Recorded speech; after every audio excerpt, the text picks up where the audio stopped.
Parking can seem like a constant struggle, and there never seems to be enough spaces when you need one. That's right. And now one nonprofit is working to provide some new free parking spaces throughout Cincinnati and northern Kentucky, but not quite in the way you might be thinking. As part of our ongoing coverage of transportation and growth in the tri-state, 9 on your sides, Pat LaFleur tells us about one effort to make biking where you need to go a little bit more inviting. Keith Bales has owned and operated Moonrise Donuts in Latonia for the past 2 years, but he's lived in the neighborhood most of his life.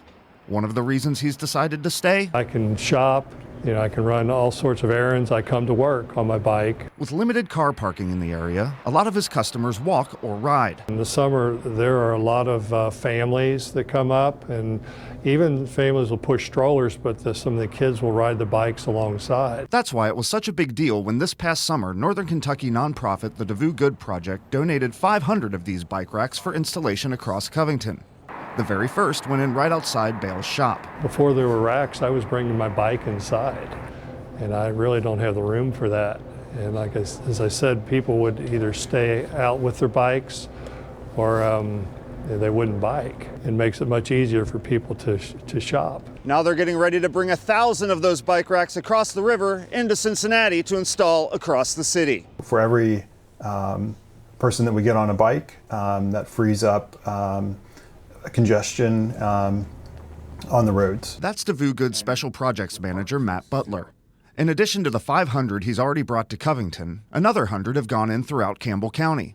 Now with 1,000 more headed to Cincinnati, that means a lot of new bike parking. This overall donation for the region is 1,600 bike staples, which will hold 2 bikes each, which is 3,200 free parking spaces created. Butler hopes the simple presence of a bike rack will go a long way toward inviting people to ride instead of drive. When you give them a parking spot right out in front of their favorite coffee shop or bookstore, instead of having to chain their bike to a tree or a signpost, it makes it look like they're welcome there. For Bales, the fact that there are so many bike racks to go around means even the smallest neighborhood can benefit. I shop all the time, and the more that there are down in the shopping center, the different local stores, the better. Pat LaFleur, 9 on your side.